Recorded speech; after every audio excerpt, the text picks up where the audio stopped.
प्यारे बच्चों नमस्कार। आप सोच रहे होंगे कि इस तरीके से इस हालात में सारे लोग बैठे हुए हैं, क्या इसके पीछे कारण है? हम सारे लोग गांव से जुड़े हुए हैं और आशा करते हैं कि गांव हमारे खून में है और आप लोगों के खून में भी गांव की कुछ न कुछ यादें होंगी। आप देखते होंगे कि जब गांव में कोई भी घटना घटित होती है, किन्हीं चीजों के बारे में बात होती है, तो गांव में एक चौपाल लगता है और चौपाल में सारे लोग बैठे होते हैं और अपनी अपनी राय देते हैं। आज हम चौपाल लगाने जा रहे हैं एसएससी की। बहुत दिन से एसएससी बहुत कुछ कर रहा है और बहुत सारी चीजें, बहुत सारे लूप होल्स उसके पेपर में आ रहे हैं। चाहे वो सीजीएल का पेपर हो, चाहे सीएचएसएल का पेपर हो, चाहे एमटीएस का पेपर हो, चाहे स्टेनो का पेपर हो, चाहे जीडी का पेपर हो, चाहे सिलेक्शन पोस्ट का पेपर हो, कोई भी paper SSC neat and clean नहीं करा पा रहा है। क्या इसके पीछे कारण है? आप सारे लोगों ने बहुत सारे टीचर्स के बारे में सुना होगा, बहुत सारे टीचर्स ने इसके बारे में अपोज भी किया है। सिलेक्शन अड्डा की तरफ से भी कई वीडियोस बनाई गई एसएससी के स्कैम को लेके, एसएससी के मार्किंग के सिस्टम को लेके, एसएससी के पेपर को लेके, एसएससी के बहुत सारी गलतियों के बारे में पेपर वीडियो बनाए गए। लेकिन आज मेरे ख्याल से शायद यूट्यूब के इतिहास में ये पहला ऐसा सेशन होने वाला है जो आपके सामने है कि सारे लोग, सारे टीचर, सारे धुरंधर और कई सालों से अपनी सेवाएं दे रहे हैं एसएससी को पढ़ाने के लिए, बहुत सारे छात्रों को पढ़ाए। तो वो सारे के सारे लोग आज अपनी राय बताएंगे कि उनकी राय क्या है एसएससी को लेके, वो क्या सोचते हैं एसएससी के इम्प्लीमेंटेशन को लेके, उनका क्या कहना है कि एसएससी क्या कर रही है, वो किस तरीके से देखते हैं एसएससी को और क्या क्या करके वो एसएससी में सुधार कर सकते हैं और एसएससी को क्या क्या चीजें अपने पेपर में करना चाहिए। तो आज सारे लोगों को मौका मिलेगा। यहाँ पे आपके मैथ्स एक्सपर्ट शुभम सर जुड़े हुए हैं, आपके जीएस के धुरंधर अवधेश सर जुड़े हुए हैं, आपके रीजनिंग के शानदार टीचर सौरभ सर जुड़े हुए हैं, आपके स्टैटिक जीके के शानदार टीचर अभिनय सर जुड़े हुए हैं और मैथ्स के एक और धुरंधर जय सर भी जुड़े हुए हैं और मैं इंग्लिश के लिए आपके साथ जुड़ा हूँ। सारे टीचर्स जुड़े हुए हैं। आप सारे लोगों को पता है कि मैथ्स, रीजनिंग, इंग्लिश और जीएस जैसे सब्जेक्ट्स एसएससी के पेपर्स में आते हैं। तो आज हम जानेंगे उन्हीं पेपर्स को लेके उन्हीं टीचर से जिन्होंने लाखों को पढ़ाया है और हजारों को उनकी मंजिल तक पहुंचाया है। उनका क्या कहना है, वो क्या सोचते हैं एसएससी को लेके, एक एक करके जानेंगे। मैं सबसे लास्ट में अपनी राय दूंगा, पहले मैं राय सबसे लेता हूँ और पहला राय मैं जाऊंगा शुभम सर से। मैथ्स के बारे में बात करते हैं। शुभम सर, आप क्या सोचते हैं एसएससी को लेके मैथ सब्जेक्ट में? प्यारे बच्चों, अभी होली के जस्ट पहले एसएससी सीजीएल का रिजल्ट आया फाइनल। उसी से चर्चा हम चालू जारी करते हैं। आप सबसे टॉप पोस्ट की बात करें तो 93% लगभग कट ऑफ चली गई एसएससी की, जो कि कहीं से भी जायज नहीं है। मतलब बच्चा 93%, जो नॉर्मल बच्चा है, आम बच्चा है, वो डर जाता है कि रिजल्ट कट ऑफ देकर 93% कट ऑफ गई, हमारा क्या होगा। तो प्यारो, जो इतनी ज्यादा कट ऑफ जाने के पीछे मेरे निगाहों में दो कारण हैं। पहला कारण है पेपर का बहुत आसान होना। पेपर इतना इजी था इस बार मेंस का, सीजल मेंस की बात करूं मैथ सेक्शन की, तो एमटीएस से भी अगर कंपेयर करो तो उससे भी इजी पेपर था इस बार सीजल मेंस का। प्री से तो बहुत ही आसान था। और जब बच्चा 30 में 30 सवाल मैथ के मार देगा, भाई सारे सवाल बहुत आसान है। मतलब 15 से 20 सवाल तो ऐसे ओरली थे जो 10-10 सेकंड, 15-15 सेकंड में उड़ाए जा सकते थे। जब इतना आसान पेपर होगा तो भाई पेपर सबके लिए आसान है, तो कट ऑफ का बढ़ना तो जायज है। दूसरा, चलो ये तो मान लो सबके लिए था, पेपर इजी मान लो सब हर इंसान के लिए है, तो कोई किसी एक के लिए नहीं। दूसरा जो सबसे मेन कारण कट ऑफ ज्यादा जाने का, वो है पेपर दो शिफ्टों में कराना। मैं किसी भी तरह से इस बात से सहमत नहीं हूँ कि मेंस का पेपर दो शिफ्ट में होना चाहिए। प्री तो समझ में आता है कि प्री एक शिफ्ट में कराना संभव नहीं है, इतने सारे लोग फॉर्म भरते हैं, तो एक शिफ्ट में नहीं हो पाएगा। लेकिन मेंस का पेपर किसी भी हालत पे दो शिफ्ट में नहीं होना चाहिए। अगर मैं लास्ट ईयर 2023 की मेंस की बात करूँ तो एक शिफ्ट में हुआ था। जब 2023 एक शिफ्ट में हो सकता है तो 24 क्यों नहीं। अब दो शिफ्ट में अगर पेपर होगा, फिर आप उसका नॉर्मलाइजेशन करेंगे, तो एक एक बच्चे के 30-30, 40-40 नंबर बढ़ जा रहे हैं। जिस बच्चे के 290 नंबर हैं वो सिलेक्ट है, 296 वाला बाहर है। अब उसके 40 नंबर, 35 नंबर बढ़ गए, तो सीधी सी बात, उसका 40 नंबर बढ़ जाएगा तो कट ऑफ आपने बढ़ा दिया। अगर यही एक सिंग पेपर होगा तो जो बच्चे का डिट्टो आंसर की में नंबर आया है वही कट ऑफ दिखाएगा, तो उससे पहली बात तो जो बच्चा नॉर्मल बच्चा बैठा हुआ है बाहर जो तैयारी कर रहा है एसएससी की, वो कट ऑफ को देकर डरेगा नहीं। अब यार 93% नंबर कट ऑफ जाएगी तो नॉर्मल बच्चा तो ऐसे ही डर गया कि हमसे तो होगा ही नहीं। जबकि वो बच्चा थोड़ी नहीं जान रहा है कि दूसरे बच्चे के 30 नंबर नॉर्मलाइजेशन से बढ़ गए हैं। जिसके 320 थे सीधे 350 हो गए, वो थोड़ी नहीं जान रहा है। जिसका 270 था सीधा 330 हो गया है, 60 नंबर बढ़ गया है, 40 नंबर बढ़ गया, उसको थोड़ी नहीं पता है। वो तो पहले से ही काप गया। तो इस बात से बिल्कुल मैं सहमत नहीं हूँ कि एसएससी मेंस का पेपर एक शिफ्ट में ही होना चाहिए, और इस बात में बिल्कुल बात उठनी चाहिए कि एक शिफ्ट पेपर कराना चाहिए एसएससी को, और बिल्कुल कराया जा सकता है। क्योंकि जब लास्ट ईयर हो सकता है तो इस साल क्यों नहीं। भाई जो नॉर्मल बच्चा डर डर के बैठा हुआ है, वो कहीं ना कहीं उसका पूरी तरह डिमोटिवेट हो चुका है वो, कि 93% कट ऑफ गई है। अब ऑडिटर ही कट ऑफ 327 पॉइंट कुछ मार्क्स गई, ऑडिटर ही कट ऑफ। इंस्पेक्टर तो 363, 308, 342 के नीचे बात ही नहीं कर रहे हैं। अब ऑडिटर 327 नंबर कट ऑफ गई है। अब जिस बच्चे के 305 नंबर भी था वो भी 330 प्लस पाया होगा तभी ऑडिटर बना है वो। कई बच्चों को मैं जानता हूँ जिनके 306, 308 नंबर थे। कई बच्चों को मैं गिना सकता हूँ, 306, 308 नंबर थे, सारे के सारे ऑडिटर सिलेक्ट हो गए। जबकि ऑडिटर कट ऑफ 327.5 समथिंग है लगभग, यानी वो नॉर्मलाइजेशन से 30 नंबर बढ़ा है।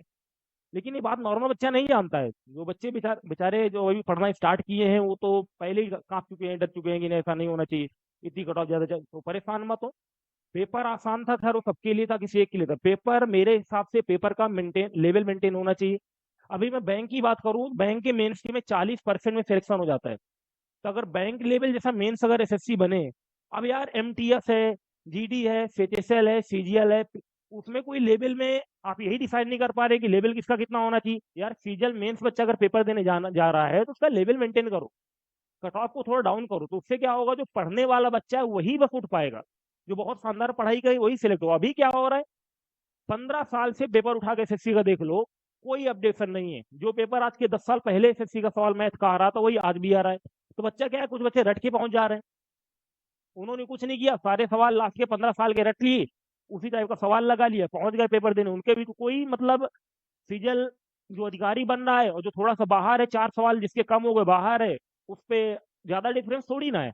जो अधिकारी बन गया इसका मतलब थोड़ी ना है कि वो जो बाहर बैठा है, जो 10 नंबर 2-4 नंबर सवाल कम रह गए, उससे बहुत ज्यादा अच्छा कर लिया, ऐसा थोड़ी ना है, वो भी बराबर जान रहा है।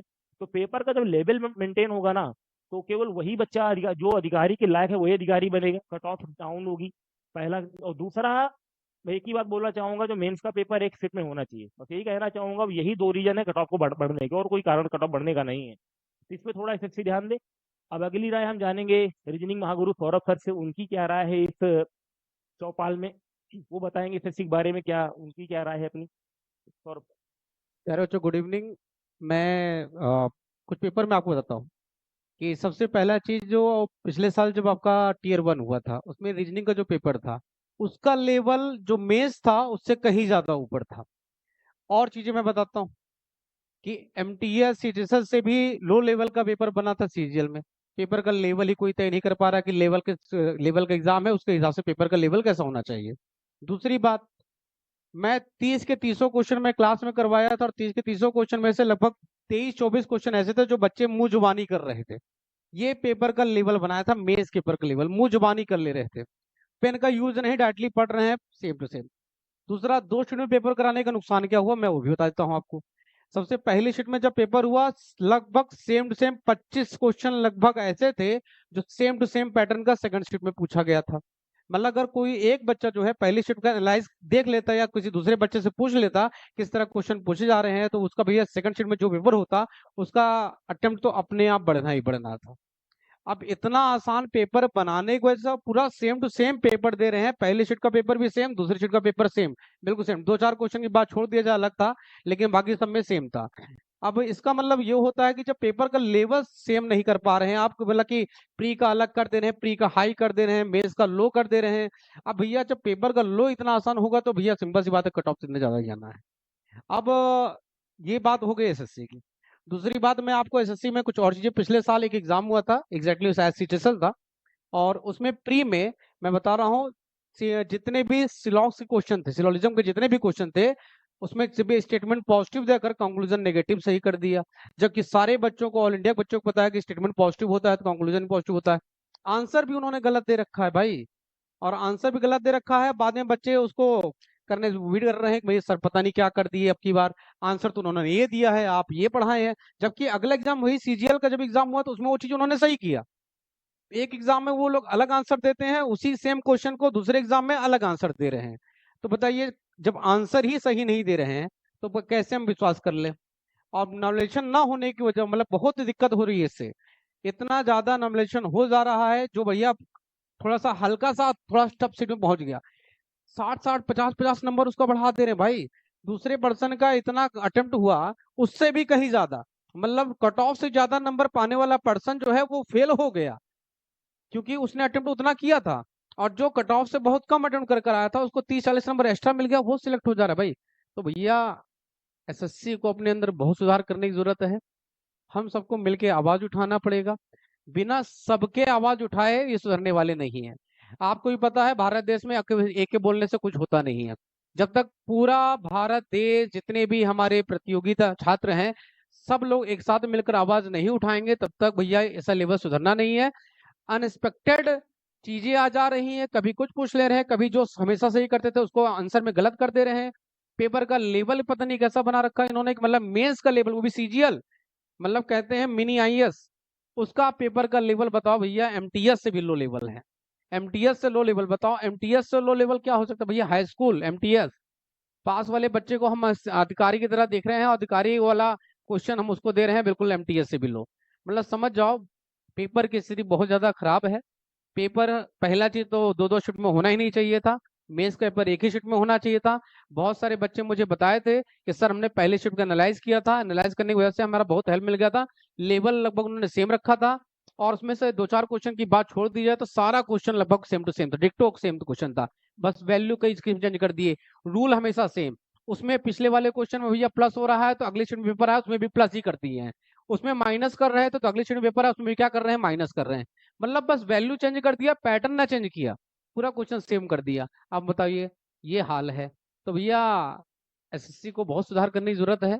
मेरा हाथ जोड़ के आप सबसे निवेदन है कि सब लोग मिलकर आवाज उठाइए, और बिना आवाज उठाए सही आदमी उस जगह पर पहुंच नहीं पाएगा, क्योंकि पहले से हताश हो चुका है, सर इतनी ज्यादा कट ऑफ जा रही है, सर इतनी ज्यादा कट ऑफ जा रही है। बच्चे बोले सर हम इतना जल्दी कैसे इतना क्वेश्चन करें? भैया सब सेम टू सेम आ रहा है, कोई दिक्कत नहीं हो रही है। लेकिन बस बात यहाँ पर ये होता है कि नॉर्मलाइजेशन बहुत गलत चीज हो रहा है इसमें। बहुत सारे बच्चे जो होना जो काबिल थे वो पोस्ट पे नहीं पहुंच पाए। जो बहुत बच्चे ऐसे थे जो पोस्ट में नहीं पहुंच पाए। मुझे अच्छे से एक बच्चे का पता है, उसका यहाँ पे cut off, normal cut off, पिछले पेपरों में कट ऑफ उसका बहुत अच्छा अटेम्प्ट जाता है। रीजनिंग में वो 25 के 25 30 के 30 करने वाला पर्सन है, आदमी है। लेकिन उसके अटेम्प्ट होने के बावजूद भी उसका सिलेक्शन नहीं हो पाया, क्योंकि नॉमिनेशन की होने की वजह से उसको क्या हो गया, बाहर हो गया, और जो नंबर कम था वो ऊपर आ गया। तो भैया हम लोग को मिलकर आवाज उठाना है। अब आगे हम बात करेंगे हमारे स्ट्रेटेजी जीके सर से, अभिनंदन सर से। वो आगे बताएंगे अपने सब्जेक्ट में क्या दिक्कतें आ रही हैं। चलते हैं, धन्यवाद। प्यारे बच्चों, सबसे पहले तो जिन लोगों का एसएससी में सिलेक्शन हो गया है उन सभी लोगों को बहुत सारी बधाई और शुभकामनाएं। उनको ऐसा ना लगे कि हम उनके खिलाफ कुछ बोलने जा रहे हैं, लेकिन आपको पता होगा 100 बच्चे पेपर देते हैं तो उसमें एक होता है तो 99 ऐसे हैं जो उस उम्मीद में रहते हैं कि शायद अगली बार हमारा होगा। तो उस 99 बच्चों की उम्मीद कोई और नहीं होता बल्कि उनका शिक्षक होता है। तो बस उस 99 बच्चों की उम्मीद को लेकर हम लोग सवाल करने जा रहे हैं। कोई जिस बच्चे का सिलेक्शन हुआ, जिसको शायद 20 नंबर भी ज्यादा मिला होगा, वो खुश होगा, वो कहेगा हमारे खिलाफ बोल रहे हैं कि हमने मेहनत किया तो हमें मिला, एक्यूरेसी का मिला, पेपर हार्ड था, वो 10 तरह का एक्सक्यूज देना चाहेगा। प्यारे बच्चों जो है, तो आपने देखा भी जो है कि जो बच्चे सेलेक्ट हुए उनके लिए तो अच्छी बात है कि उनका नंबर उनका कहीं ना कहीं इंक्रीज हुआ। लेकिन शायद जो बच्चे वास्तव में वहां तक अपनी एलिजिबिलिटी रखते थे, जो दावेदारी रखते थे, उनका नहीं हुआ। उसका कारण था कि उन्होंने जेन्युइन उतने क्वेश्चन बनाए जितने कटाव के दायरे में आना चाहिए, बट हो सकता है कुछ नॉर्मलाइज हुआ, उनका नंबर कम हुआ हो। और ये बात भी सच है कि हम लोग जो वहाँ इंसान एसएससी के कमीशन में बैठा हुआ है उसके इतना शायद दिमाग नहीं हो हम लोग के पास कि हम लोग उतना अच्छा चीजों को समझ पाए। लेकिन हाँ, एक सुझाव हम लोग एसएससी को जरूर दे सकते हैं कि वो कहाँ कहाँ कमियां कर रहा है। बहुत सारी कमियां एक समय हुआ करता था एसएससी को, जब सुपर स्कैम कमीशन के नाम से जाना जाता था, क्योंकि हर बार पेपर लीक होता था। अब एसएससी ने उन चीजों को सुधार लिया, पेपर समय पे करा रहा है, रिजल्ट समय पे आ रहा है, आंसर के समय पे आ रही है, लेकिन उसने अपने पैटर्न को नहीं सुधारा। अभी जो है जीएस में आपने देखा कि कुछ क्वेश्चन अभी जीडी के रिसेंटली पेपर हुए हैं जहाँ पे क्वेश्चन दिया गया कि वो डीजे वाले बाबू गाने में रैपर कौन है, उसको लिखने वाला कौन है। अभी कुछ बात पूछ लेगा कि उसमें कितने ठुमके लगे हुए थे। तो फिर इसका मतलब अकबर बाबर सब तेल लेने चले गए, वो तो गायब हो गए, इतिहास से गायब हो गए। भूगोल का कोई मतलब ही नहीं है, फिर पॉलिटी के आर्टिकल्स कहीं है ही नहीं। फिर जिस स्टैटिक जीके के डाटा को बच्चा रटते हुए जा रहा है उसका कोई मतलब ही नहीं रहा एग्जाम में। और एक ही शिफ्ट में 3-3 क्वेश्चन दिए गए जो आपके बॉलीवुड के गानों से रिलेटेड है। मतलब कि एक बात कहीं ना कहीं से एक समझ में यह आ रहा है कि जो एग्जामिनर पेपर बना रहा है वो भी शायद पेपर बनाते समय डीजे वाले बाबू का गाना सुन रहा था और उसके दिमाग में कुछ नहीं आया तो उसने क्वेश्चन वही डाल दिया। आप खुद सोच सकते हैं कि ये लेबल क्या है पेपर का। हमें नहीं लगता कि शायद ये कोई जीएस है। जीएस का मतलब होता है जनरल स्टडी, एक सामान्य व्यक्ति के अंदर ज्ञान होना चाहिए, समाज का ज्ञान होना चाहिए। हर एक फील्ड से क्या बीत चुका है वह एक ज्ञान उसके इतिहास का हो, क्या समाज में चल रहा है उसका एक ज्ञान हो। लेकिन यहाँ पे क्या दे रहे हैं, जो सोशल मीडिया में फेमस है, सोशल मीडिया में चीजें चल रही हैं, करंट अफेयर भी पूछने का एक तरीका होता है। अब करंट अफेयर आप 1993 का पूछ रहे हैं, गिनीज वर्ल्ड ऑफ रिकॉर्ड में एक कब गया, कैसे गया। अब कोई कहेगा सर वो 93 का पूछा गया था, एक्चुअली वो 93 का नहीं है, वो उस समय 93 में कभी वो पेपर दिए रहे होंगे, उनके जमाने का सवाल रहा होगा, दिमाग में लिख के डाल दिया। हर चीज का एक पैटर्न होता है। तो एसएससी से बस हम लोग इतना ही कहना चाहेंगे कि आप थोड़ा सा अपने अंदर सुधार इस चीज का लेके आइए। अगर कोई बच्चा वास्तव में किसी चीज की उम्मीद रखता है तो उसको वहां तक पहुंचाया जाए। मिर्जापुर का डायलॉग सुना होगा आपने कि जब आप योग्य हो और आपकी योग्यता ना समझी जाए तो वहां ज्यादा दुख होता है। यही यहाँ पर कहीं ना कहीं बात सच हो रही है कि बहुत सारे बच्चे ऐसे हैं जो योग्य हैं, लेकिन उनकी योग्यता यहाँ न समझने का सिर्फ एक कारण है, वह है चंद वे लोग जो बैठे हैं एसएससी कमीशन के अंदर, जो पेपर को डिजाइन कर रहे हैं और वह शायद किसी उम्मीद के साथ खेल जा रहे हैं। तो प्यारे बच्चों, बस इतना आप लोग से हम कहेंगे, या सारी टीम का बस एक ही आपसे रिक्वेस्ट है कि हम लोग का जो करियर है, हम लोग का जो जीवन है, वो सब आप ही लोग के लिए समर्पित है। तो अगर हम लोग कुछ भी कह रहे हैं तो ये ना सोचिएगा कि उससे हमारा व्यक्तिगत कोई लाभ है, यह बस आपके और आपकी उम्मीदों को बेहतर बनाने के लिए एक आवाज उठाई जा रही है। तो जहां तक हो सके आप इस आवाज को पहुंचाइए। और आपको भी एक बात पता होगी जो है कि इस युवा शक्ति के बल पे राष्ट्र आजादी पलती है और इतिहास पलट जाता है जिस ओर जवानी चलती है। जो युवा शब्द आप लिखते हैं ना, उसको उल्टा पढ़ेंगे तो आपको वायु सुनाई देगा। वायु मतलब युवा का मतलब होता है जो वायु की रफ्तार को बदल दे। लेकिन हम ऐसे युवा हैं कि जो हमसे जैसे कहा जा रहा है हम उसी में ढलते जा रहे हैं। किसी भी बच्चे के अंदर, अभी कोई देश के अंदर दूसरा क्रिकेट का भी देखा हमने, मैच हुआ, 1000 बच्चों ने स्टेटस लगाया, कोई ऐसा इंसान इंडिया का नहीं स्टेटस ना लगाया हो, लेकिन उनकी करियर की अगर हम बात कर रहे हैं तो फिर इस चीज को कोई नहीं कहने वाला। कोई सर्किट आज चलो ठीक है, जो जैसे चलने दो। आपको नहीं पता कि जो जैसे अगर चलने देंगे तो कल ऐसी स्थिति आ जाएगी ना कि एक जीएस समंदर है, समंदर से एक लोटा पानी निकालें, उसमें से एक बूंद उठा के सवाल बनाया जाता है। अब टीचर भी गोता लगा रहा है कि लोटा निकाले तो कहां से निकाले, और अगर निकाल भी लिया तो सवाल कहीं और से आ गया। तो थोड़ा सा हमें और आपको दोनों को सिलेबस को देखते हुए काम करना होगा। बहुत अच्छा हम लोग काम कर रहे हैं, थोड़ा सा आवाज उठाइए, थोड़ा सा सपोर्ट करिए, चीजों को बेहतर बनाया जाए। और पेपर एक शिफ्ट में हो सकता है, जैसे नॉर्मलाइजेशन, या फिर जैसे देश के अंदर बहुत सारी चीजें एक जैसे हो रही, इलेक्शन एक साथ हो रहा है, कुंभ मेले में इतने सारे लोगों का आयोजन एक साथ हो सकता है, थोड़ा सा व्यवस्था करके करियर और भविष्य को देखते हुए बच्चों के पेपर भी हम एक साथ करा सकते हैं। तो बस हम लोग का एक ही मांग होगा कि एसएससी पेपर जब भी मेंस का पेपर हो एक शिफ्ट में कराए, और प्री के पेपर में बहुत ज्यादा कोई ऐसा क्वेश्चन का वेरिएशन ना डाले जिससे उसे नॉर्मलाइज करने का नौबत आ जाए। बाकी ठीक है, सभी सर लोग का एक अपना ओपिनियन रहा है। अभी हम लोग चलते हैं थोड़ा सा अवधेश सर के पास, जीएस के कुछ हिस्से के बारे में सर भी चर्चा करेंगे, फिर हम लोग जय सर से बात करेंगे, और लास्ट में फिर जो कंक्लूजन होगा इस चौपाल को, वो आपको हेमंत सर बता रहे होंगे कि इसका कंक्लूजन क्या होगा। क्योंकि सबसे ज्यादा आपके सामने आपको पता होगा वेरिएशन इंग्लिश के पेपर में देखने को मिलता है। सर ने बहुत डीपली उस पर काम किया है, पिछले 10 साल से काम किया है, तो शायद वो आपको एसएससी से बेहतर समझा पाएंगे कि एसएससी ने इंग्लिश के साथ क्या खेला किया। ठीक है, तो चलते हैं, पहले अवधेश सर से बात करते हैं। सर किसी भी एग्जाम में अगर पेपर 2 चरणों में होते हैं तो आयोग के चरित्र पर हमेशा प्रश्न उठते रहे हैं, चाहे वो यूनियन पब्लिक सर्विस कमीशन रहा हो, स्टेट पब्लिक सर्विस कमीशन रहा हो। स्टेट में चले जाइए, आप यूपी में चले जाइए, अभी आपने देखा कि आरओ और अन्य परीक्षाओं के एग्जाम को लेकर विवाद होते रहे, और बिहार में भी यही हुआ। और बिहार में तो सरकार ने छात्रों के अगेंस्ट में हिंसात्मक कार्यवाहियां भी की।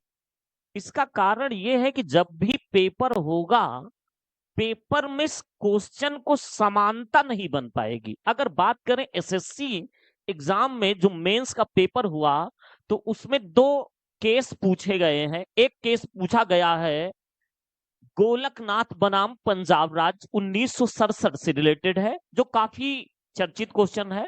वहीं पर 1951 में चंपकम दोराई राजन केस, जो fundamental right with disputed matter with fundamental duty के साथ विवाद शुरू होता है। अब जो चंपकम दोराई राजन केस है, इतना टफ क्वेश्चन है कि अगर आप लूसेंट की किताब में देखेंगे तो ये क्वेश्चन लूसेंट में नहीं है। लेकिन अच्छी बात यह है कि सिलेक्शन अड्डा में पढ़ने वाले छात्रों की नोट्स में जरूर है, ये मैं लिखवाता हूं। लेकिन ये आवाज सिर्फ सिलेक्शन अड्डा के छात्रों के लिए नहीं है, ये आवाज पूरे देश के छात्रों के लिए है जो एसएससी की एग्जाम की तैयारी कर रहे हैं। तो पेपर पैटर्न ऐसा हो कि चीजें एक पेपर में क्वेश्चन वैसे हैं तो उसी प्रकार का क्वेश्चन दूसरे में बन जाए, और ऐसा भी ना हो कि पहले पेपर से हम क्वेश्चन का सेकंड पेपर में आंसर निकाल लें, क्योंकि बहुत से क्वेश्चन ऐसे देखे गए। अगर हम बात करें जो है कि कनिष्क से, कुषाण डायनेस्टी से क्वेश्चन पूछा गया एक पेपर में और दूसरे में उसकी राजधानी पूछ लिया, बच्चा वहीं से समझ में आ जाता है कि क्वेश्चन यहां से उठाया गया। तो ये आयोग के योग्यता पर प्रश्न चिन्ह लगता है। आयोग सुधार करे, हर चीज का सुधार होता है, आपने सुधार किया। एसएससी कभी किसी जमाने में 2-2 3-3 साल में रिजल्ट देती थी, लेकिन एसएससी ने रफ्तार पकड़ी। उस रफ्तार में कुछ कमियां हुई हैं, उन कमियों को आयोग दूर करके अपना नाम रोशन करेगा, क्योंकि एसएससी सीजीएल को मिनी आईएएस कहा जाता है। एसएससी में अगर गड़बड़ी हो रही है, एसएससी के द्वारा सिलेक्ट जो है कि गलत कैंडिडेट सिलेक्ट होंगे, तो इससे एसएससी का कोई नुकसान नहीं होगा, नुकसान देश का होगा। क्योंकि जो आयोग के द्वारा सिलेक्ट किए जाते छात्र हैं, उसमें से कुछ ही दिनों बाद प्रमोशन से कैंडिडेट बी ग्रेड आने वाले दिनों में बाद में वो ए ग्रेड की नौकरियों में पहुंच जाते हैं। तो वही आयोग के गलतियों से अगर पदों पे गलत व्यक्ति सिलेक्ट हो जाएगा तो पूरे देश का नुकसान करेगा, पूरी व्यवस्था को चौपट करेगा।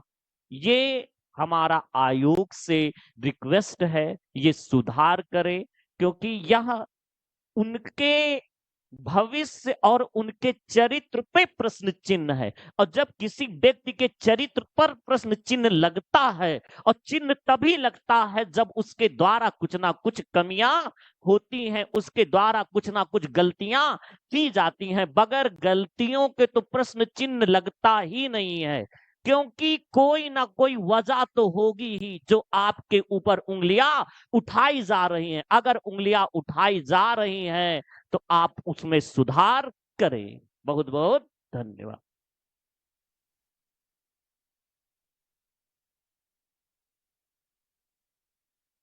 प्यारे बच्चों, जितने लोग भी सिलेक्ट हुए हैं एसएससी में, उनको सबसे पहले कॉन्ग्रेचुलेसन। और जो लोग नहीं सिलेक्ट हो पाए हैं, उनके लिए दो बात कहना चाहेंगे। क्या हुआ जो मैदान हार गए, ठीक है, क्या हुआ जो मैदान हार गए, अभी सब कुछ नहीं हारे। वो अदम्य साहस, वो इच्छा शक्ति जो किसी के सामने सर झुकाने और सजदा करने को तैयार नहीं।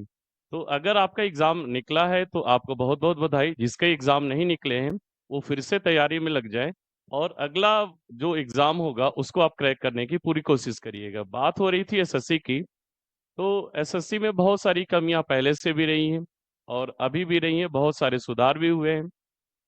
एसएससी ने 3-4 साल पहले आपके सिलेबस चेंज किए। पहले मेंस में आपके सीजीएल में इंग्लिश और मैथ्स आती थी, उसको चेंज करके आपको फिर से 4-5 सब्जेक्ट ला दिए गए, ठीक है। उसके बाद चलो वो तो सही रहा। अब इस साल पिछले 2-3 सालों से लेवल की बात कर रहे हैं, तो लेवल ऐसे आ रहे हैं जो सीजीएल मेंस के लेवल आ रहे हैं वो ऐसे आ रहे हैं जो आपके एमटीएस और सीएचएसएल के प्री में आते हैं। तो इसमें क्या होगा कि जैसे कि एक जो बच्चा है जो काफी अच्छी खासी तैयारी करके आया है, ठीक है, उसके सारे क्वेश्चन हो गए मैथ्स के, ठीक है, मैथ्स के पेपर की बात करें, काफी इतना इजी पेपर आया है, वो हो गए। इसमें जो है मैथ्स का उसने सारे क्वेश्चन कर लिए, वो भी बिना पेन पेपर के कर लिए। क्वेश्चन कैसे पूछे जा रहे थे, एक सिमिलर ट्रायंगल है, दो सिमिलर ट्रायंगल है, रेशियो दिया गया है उनके एरिया का 121 और 225, इनके साइड का रेशियो पूछा जा रहा है। एक्स की वैल्यू 1 है, वाई की वैल्यू 2 है, x square plus y square पूछा जा रहा है। ऐसे क्वेश्चन तो मेंस में आ रहे हैं। तो एसएससी में अगर देखा जाए तो पहले बात की लेवल की सुधार करनी चाहिए कि एक लेवल का आपका अच्छा खासा है, जैसे कि 2016, 17, 18, 19 में पेपर के लेवल हुआ करते थे उधर के तरफ। दूसरी चीज की जो शिफ्ट की प्रॉब्लम हो रही है कि मेंस की जो एग्जाम्स है कम से कम एक शिफ्ट में कराया जाए, ये दो चीजें हो गई। और देखा जाए तो ये 2 चीजें हैं और भी बहुत सारी चीजें हैं। इसको देखते हुए एसएससी में ऐसे सुधार करने की जरूरत है फिलहाल को। ठीक है, बाकी सारी बातें सर लोगों ने बताई दी है आपको। ठीक है, चलिए, धन्यवाद।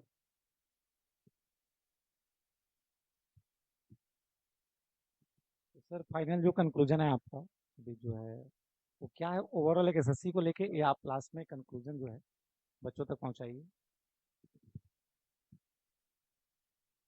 आज सबसे पहले तो अगर मैं बोलूं तो मतलब इतनी खुशी हो रही है, इतना शानदार, इतना अच्छा लग रहा है कि पहले तो सबकी राय जानने को मिली और लोगों को राय व्यक्त करने का बिल्कुल अधिकार है और राय पहुंचनी चाहिए। यहाँ पे हम उस लेवल पे नहीं है जब किसी इंसान को सही या गलत ठहराएं, और ना ही ठहराना चाहते हैं, ना हमारी औकात है, ना हमारी हैसियत है, और ना ही हम अपने आप को सही और किसी को गलत ठहरा रहे हैं। हमारा कहना सिर्फ एक है, हमें ऐसा फील होता है और हम जैसे हजारों और लाखों लोगों को ऐसा फील होता है कि ये हुआ है। बस हम लोग उस बारे में बात कर रहे हैं। शुभम सर ने आपको कट ऑफ के बारे में बताया, 93% कट ऑफ जारी इसके बारे में बताया, 93% क्यों कट ऑफ गई उसके बारे में बताया। अवधेश सर ने आयोग के बारे में बताया कि आयोग में आज बनने वाला अधिकारी कल को भारत को चलाएगा, कल को भारत के संविधान को मैनेज करेगा, कल को भारत के बढ़ने में अपना सहयोग करेगा। अगर गलत तरीके से गलत जगह पे, गलत तरीके से सही जगह पे कोई गलत इंसान चला जाएगा तो कहीं ना कहीं देश के विकास के बारे में बाधा हो सकती है। अभिनव सर ने लेवल ऑफ क्वेश्चंस के बारे में बताया कि जो क्वेश्चंस के पूछने का उनका लेवल है वो कुछ भी है, गाने पूछ रहे हैं, लिरिक्स पूछ रहे हैं, रैपर के बारे में पूछ रहे हैं, तो क्या हमारा देश रैपर को सुनेगा? क्या आज हमारी युवा जनता, जब भारत का इलेक्शन होता है तो भारत के इलेक्शन में चाहे संसदीय चुनाव हो, चाहे विधायकी चुनाव हो, चाहे ग्राम प्रधानी का चुनाव हो, तो शिक्षा के नाम पे वोट मांगा जाता है, और शिक्षा के नाम पे वोट मांगने वाले इंसान में जब शिक्षा के लिए उसको सिलेक्शन लेने की जरूरत होगी तो शिक्षा में उससे क्वेश्चन पूछा जाएगा कि इस गाने के रैपर कौन है। तो मतलब हमारा देश रैपर को सुनेगा। ठीक, रैपर को मैं क्रिटिसाइज नहीं कर रहा हूँ, रैपर अपनी जगह पे उनका एक अलग करियर है, लेकिन शिक्षा को रैपर से नहीं जोड़ा जा सकता, ये दोनों अलग। सौरभ सर ने अपने लेवल के क्वेश्चंस के पैटर्न के बारे में बात किया कि पहले सेट में दूसरे सेट में डिट्टो सारे क्वेश्चन सेम है। दूसरा चीज इन्होंने कहा कि क्वेश्चंस कॉपी पेस्ट होने के साथ साथ लेवल एकदम से सेम है और ओरली क्वेश्चन को सॉल्व किया जा सकता है। जय सर ने भी बताया कि अभी x² + y² की वैल्यू 1 1 दी गई है, तो दुनिया को पता है जो मैथ्स के बैकग्राउंड से नहीं भी होगा 1 + 1 = 2 हो जाएगा। कुछ इस तरीके से क्वेश्चंस पूछे जा रहे हैं।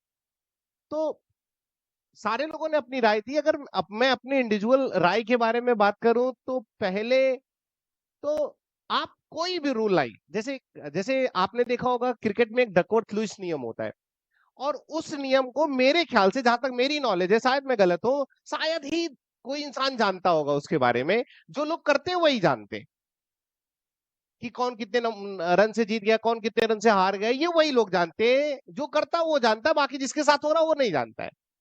अगर आप नॉर्मलाइजेशन कर रहे हैं, जैसे शुभम सर ने कहा कि एक शिफ्ट में पेपर नहीं हो पाएगा, चलिए मैं मान लेता हूँ एक शिफ्ट में पेपर नहीं हो पाएगा। देश की 40 lakh population, 30 lakh population paper दे रही, 20 लाख लोग दे रहे हैं, एक बार एक सेंटर पे नहीं हो सकता। एग्री करता हूँ मैं, सेंटर नहीं हो सकता है, ठीक है, एग्री किया।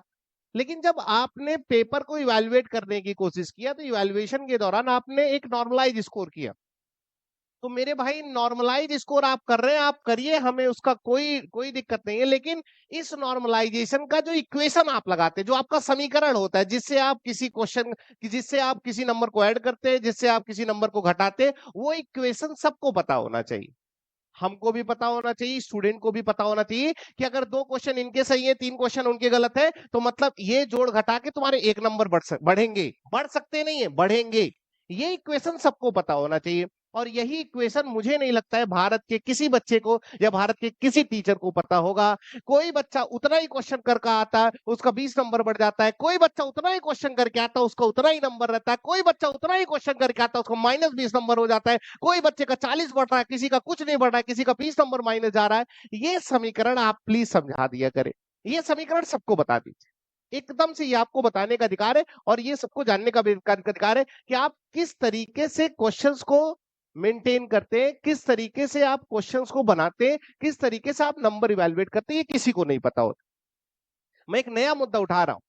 पिछली वीडियो में मैंने 5 सॉल्यूशन बताए थे। सारे लोगों ने परेशानियों के बारे में बात किया, मैं इकलौता इंसान था, मैंने सॉल्यूशन के बारे में बात किया। सॉल्यूशन मैंने पहला बताया था कि आप एक शिफ्ट में पेपर कराइए। चलिए, एक शिफ्ट में पेपर नहीं होता है तो फिर नॉर्मलाइजेशन, अगर आप एक शिफ्ट में पेपर नहीं करा पाएंगे, फिर नॉर्मलाइजेशन का ऐसा तांडव होगा जो कोई नहीं समझ पाएगा। और आज भारत में सारे लोग रोना रो रहे हैं, भारत में सारे बच्चों के साथ नाइंसाफी हुई है केवल नॉर्मलाइजेशन की वजह से, कि नॉर्मलाइजेशन में किसी के 20 बढ़े, किसी के 40 बढ़े, किसी के 60 बढ़े। अभी तो मैं एक चैनल देखा क्यूमैस के नाम से, उसमें तो ऐसी बातें लिख दी गई है, मैं तो शॉक्ड हो गया हूँ।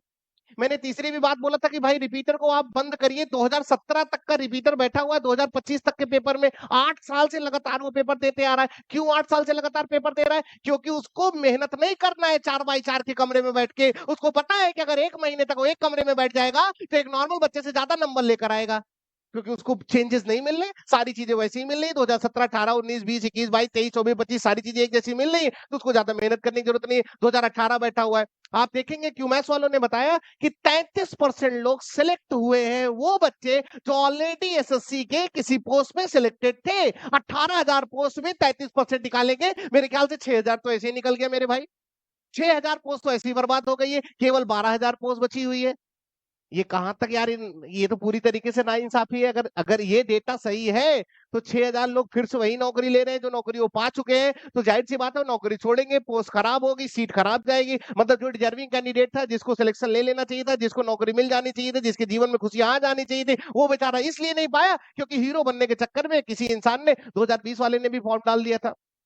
कुछ बच्चे बोलेंगे मेहनत करो निकालो, बिल्कुल मेहनत करें, हम आपके खिलाफ कहाँ हैं? आप भी पेपर दीजिए, ये भी पेपर दे। मैं आयोग से दरख्वास्त करता हूं कि आप सारे लोग इनका अलग से पेपर करवाइए ना।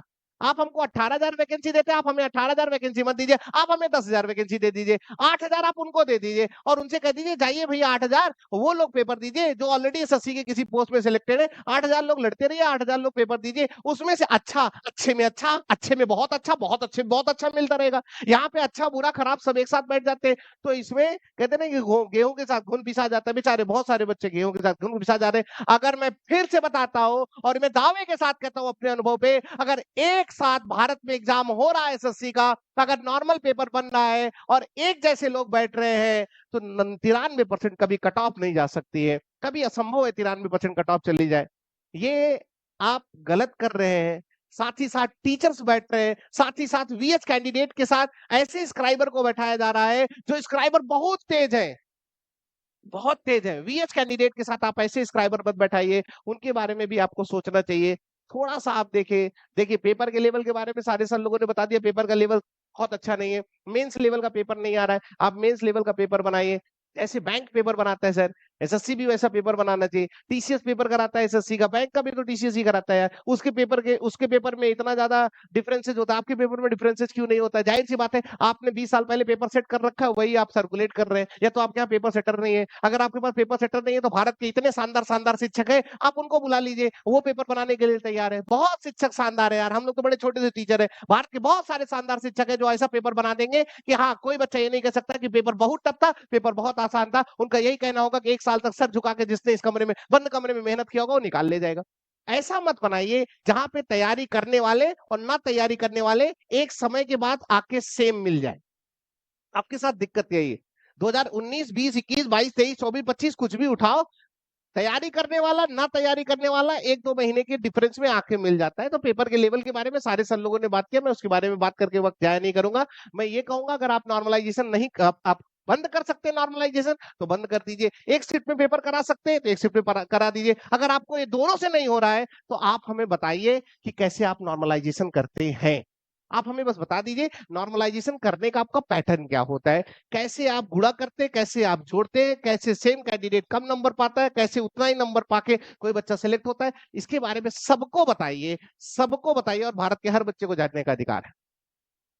दूसरा, पेपर सर लेवल बढ़ा दीजिए, सब कुछ सही हो जाएगा। बैंक का पेपर उठा के देख लीजिए, 40% से ज्यादा कट ऑफ नहीं जाती है, 50% तो मैक्सिमम हो जाता है मेरे भाई। 50% जो बच्चा नाम आ जाए, अगर उसकी रैंक निकाली जाए ना तो टॉप कर देगा।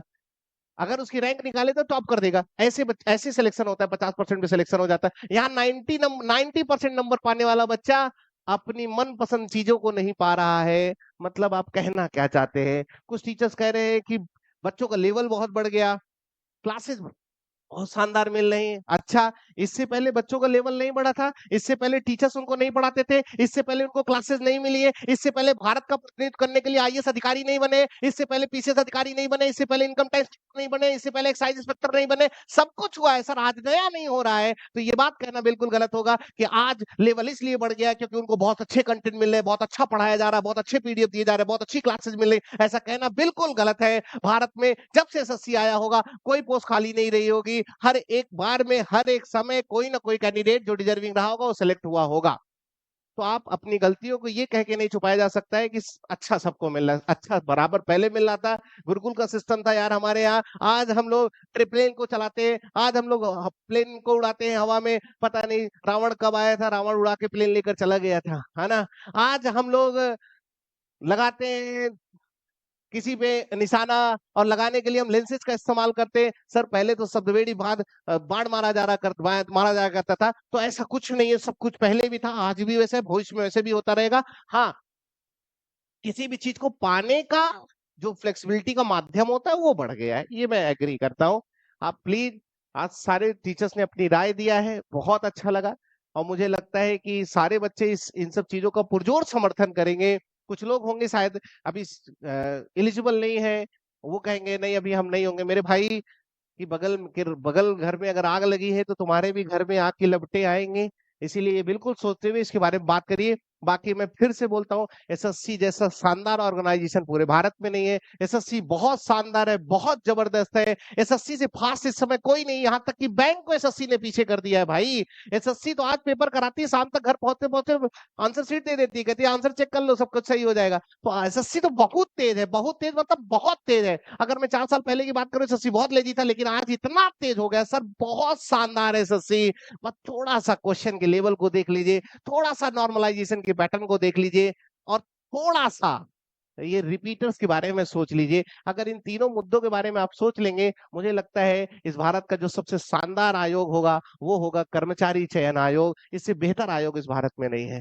प्लीज आप अगर इन सब चीजों पे ध्यान रखेंगे, हम शिक्षक के माध्यम से, हम बच्चों के माध्यम से, हर लाखों बच्चों के लिए, करोड़ों बच्चों के लिए, तो मुझे लगता है बहुत कुछ अच्छा हो सकता है। हम ही टीचर्स नहीं, भारत के बहुत सारे टीचर्स ने अपनी राय दिया है, सबकी राय को कंसीडर करिए, और सबकी राय को अगर आप निचोड़ेंगे ना तो 3 ही राय निकल के आ रही है। पेपर का लेवल को बढ़ा दो, नॉर्मलाइजेशन कराने का तरीका सुधार लो, और तीसरा ये जो रिपीटेड लोग हैं जो 2017, 18, 19, 20, 21, 22 बार बार बैठ के लोगों की पोस्ट खराब कर रहे हैं, उनके बारे में थोड़ा सा सोचिए। मेरे भाई जो लोग सिलेक्ट हुए, मैं हाथ जोड़, सिलेक्शन अड्डा से 3 बच्चे ऐसे हैं जो ऑलरेडी सिलेक्ट हुए थे, वो इस बार फिर सिलेक्ट हुए। मैं किसी बच्चे को कुछ नहीं कह रहा हूं, लेकिन 3 बच्चे पिछले साल सिलेक्ट हुए थे, वो फिर इस बार सिलेक्ट हुए हैं। अब आप सोचिए फिर से 3 पोस्ट खराब हुई है कि नहीं। ऐसे करके लाखों सिलेक्शन अड्डा कोचिंग होगी, लाखों ऐसे टीचर होंगे, हजारों ऐसे स्टूडेंट होंगे जो बार बार सिलेक्ट हो रहे हैं, वो पोस्ट खराब जा रही है। आपके लिए तो बहुत बड़ानगी की बात हो गई, ये आपके लिए बहुत बड़बोलेपन की बात हो गई कि मैं 5 बार सिलेक्ट हुआ, मैं 4 बार सिलेक्ट हुआ, मैं 3 बार सिलेक्ट हुआ। मेरे भाई किसी के घर का चिराग आप बुझा दे रहे हैं। एक बार सिलेक्ट हो गए, बहुत अच्छा आप कर दिए, छोड़ दीजिए। एक ही पोस्ट के लिए बार बार आप सिलेक्ट होकर पोस्ट मत खराब करिए। अगर इन सब चीजों पर आप थोड़ा सा ध्यान रखेंगे, मेरे ख्याल से जैसे आपके घर में कुल का दीपक जला हुआ है, वैसे लाखों के घरों में कुल का दीपक जरूर जलेगा, और 100% जलेगा। मैं आपके विरोध में नहीं हूं, आप भी अच्छा करिए, लेकिन मैं एसएससी से कहूंगा कि आपके लिए कुछ और व्यवस्थाएं की जाए। अगर आपको और अच्छा करना है तो आप कुछ और करिए, नहीं तो मैं कहता हूं सब लोग एक साथ लड़िए। एसएससी अपने पेपर में बार बार बदलाव करता रहे, पेपर का लेवल चेंज करता रहे, फिर आइए भारत के हर एक बच्चे आइए, हर एक बच्चा लड़िए, हर एक बच्चा कूदिए, जहां पे आपको पता ही नहीं होगा। एक रिपीटेड बच्चे को भी नहीं पता है कि क्या आने वाला है, एक फ्रेशर बच्चे को भी नहीं पता है क्या आने वाला है, वहां पे लड़ाई बराबर की होगी। वहां पे बिल्कुल ये बात का आभास नहीं होगा कौन कितने साल से तैयारी किया और कौन किस जगह पे सिलेक्ट हुआ था। क्योंकि आप कोई भी आयोग देख लीजिए, चाहे यूपीएससी का आयोग हो, चाहे यूपीएस ट्रिपल एससी का आयोग, चाहे कोई आयोग, जब पेपर के लेवल चेंज हो जाते हैं, पेपर के पैटर्न में फ्लेक्सिबिलिटी आ जाती है, ऊपर नीचे हो जाता है, तो लोगों को पता नहीं होता है, तब वहां पे कंसिस्टेंसी मेंटेन हो जाती है। लेकिन अगर पेपर का लेवल सेम होगा तो सारे लोगों को पता है कि यही होने वाला है। ठीक है भाई, तो आप सारे लोगों से मैं रिक्वेस्ट करूंगा कि आप लोग करिए। बाकी हम सिलेक्शन अड्डा परिवार की तरफ से आप सारे लोग इस बात को उठाइए, और मुझे लगता है आयोग तक ये बात जाएगी तो 100% बहुत अच्छा होगा। बाकी प्यारे बच्चों, सारे लोग मेहनत करते रहिए, टारगेट आपका होना चाहिए पूरे के पूरे सब्जेक्ट में से पूरा का पूरा नंबर लाना है। नंबर लाने के लिए तो हम लोग दिन रात मेहनत कर रहे हैं कि नंबर तो आपको 50 में 50 आएगा ही, चाहे मैथ्स का हो, चाहे रीजनिंग का हो, चाहे इंग्लिश का हो। जीएस में भी 40 प्लस तक आप हम लोग टारगेट कर रहे हैं, 30-35 प्लस तो आराम से आ ही जाए। पूरा टारगेट है हम लोग का, अच्छा कर रहे हैं। लेकिन थोड़ा सा अगर पेपर में ऊपर नीचे कर दिया जाए तो बराबर हर बच्चों को मौका मिलेगा और हर बच्चे अच्छा करेंगे। अगर 33% वाली बात सही है तो 6000 लोगों ने पोस्ट जो खराब की और 12000 केवल पोस्ट जो बची हुई है उसके बारे में सरकार को जरूर ध्यान देना चाहिए था। 6000 पोस्ट से शायद 6000 घर के दीपक जल जाते, 6000 लोगों के चेहरे पर मुस्कान आ जाती, 6000 ऐसे लोग थे जो बाप के कंधे से कंधा मिला के खड़े होके बोलते कि बेटा अब अपने पैरों पे खड़ा हो गया। इन 6000 के बारे में सर सोचिएगा आप लोग जरूर, बिल्कुल सोचिएगा। ठीक है, अगर ये बात सही है तो ठीक।